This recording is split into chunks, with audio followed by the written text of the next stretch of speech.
It's such a big deal that the Rockets beat the Hornets last night, but it's the way that the Rockets beat the Hornets. James Harden had 40 points, 9 boards, and 12 assists. Jalen, this was without Clint Capella. What do you think about Harden cooking in this new small ball system? Well, they've been terrific without Capella these last 10 or so games. And so they reinvested in that style of play by the trades that they made. Clint Capella is going to be productive for the Hawks. But if you look at the landscape of the Western Conference, the top teams have productive bigs. You bring in Russell Westbrook. If he's making threes, you could keep Clint Capella on the baseline and have size. If Russ isn't making threes, then he needs that space to operate. Yep. And that's just the chess move that you play, and ultimately we'll see how that plays out. So you see what he had. He had 40 points, 12 assists, 9 rebounds. Usually NBA players know when they're close to a triple-double. So let's just take a look towards the end of the game when James Harden needs one more rebound, and Austin Rivers takes it from Harden. Jalen, when you're on the floor, are you aware of something like that he needs one more rebound for a triple-double? Yes. Austin Rivers been around the game since he was a toddler. Okay, for those that don't know, his father's Glenn Doc Rivers, played mostly with the Hawks, played alongside Dominique Wilkins. And if Neek had 48, Doc knew we got to get him to 50. That just came with it. And Austin came up under that premise. Okay, he knows as a player, you got to let Harden get that triple-double. You got to let him get that triple-double. Got to let him do it. Especially your best player. You got to let him get that triple-double. Next, big day for D'Angelo Russell, who has been rumored in some trade talks. The Warriors head to Brooklyn, where he played last year, to play the Nets. Jalen, the Warriors were engaged with Minnesota about a D'Angelo Russell trade. That reportedly ended. And they also said they want to see Russell and Steph play together. Do you think Russell stays with the Warriors past the trade deadline? I wouldn't be surprised if he does. I felt like if it was going to happen, it seems like it would happen with Minnesota. It seems like they would be motivated to do something, but you know, they probably got a couple of parts that people don't necessarily want at the time that they're trying to give them. And so D'Angelo showed that in the East, he could be an all-star level player. He can still be a guy that gets buckets in the West, averaging over 20 points. He's going to be a commodity as a really young player.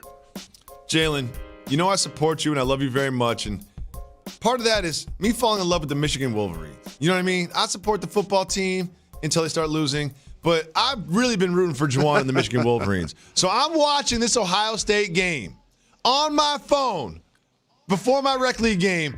And this happens at the end of the game. Close game. He gets a foul right there. That is a foul. He earned a foul. And then what do the refs do? The refs go to the table and decide that Xavier Simpson is guilty of a flagrant foul, which leads from Michigan losing the lead and eventually losing the game.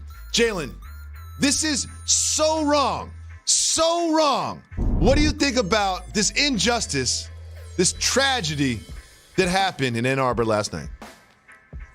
So it was really head-scratching to see how it was called and administered, because as somebody that's been in and around the game my entire life, here are the dynamics that took place. Michigan's trailing by 1. Their point guard, Xavier Simpson, has the basketball. Does a great crossover move versus the big. Goes in with the left. He gets fouled. After he gets fouled, he did what most human beings would do that are a quarter of the size of the person that's knocking them down, as to try to hold on to break his fall so he doesn't fall on his tailbone or fall on his shoulder or hit his head on the ground.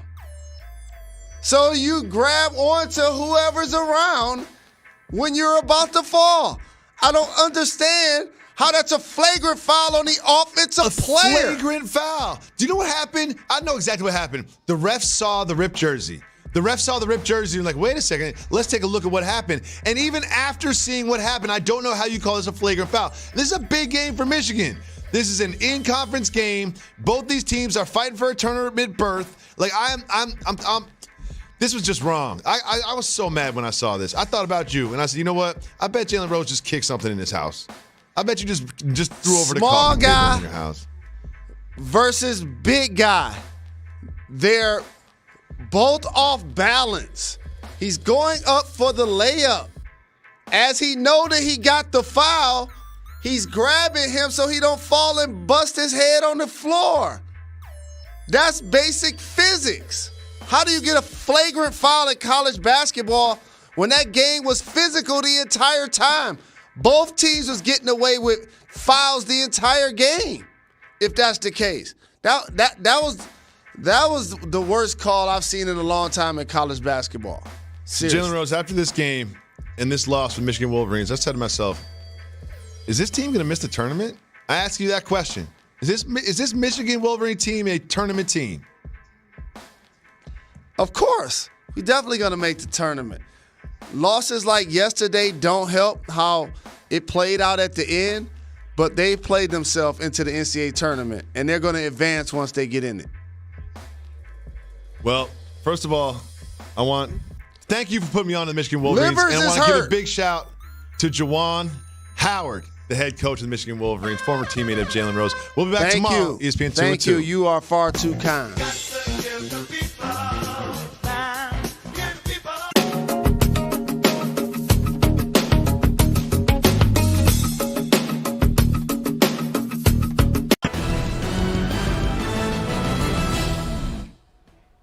Hello, everybody. I'm Diana Rossini alongside John Fox and Jeremy Fowler. Welcome into NFL Live, where the Kansas City Chiefs are celebrating. Let's head out there and take a listen. Job of building our team, developing players that were here, drafting new players, and finding the right free agents. Ladies and gentlemen, give it up for General Manager Brett Veach.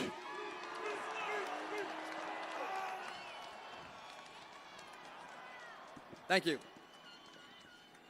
All right, I'm going to keep this short and sweet because let's be real, we all came out here to hear Travis Kelce's speech, right? That's why we're here. But real quick, I do want to say it's an honor and privilege to work for a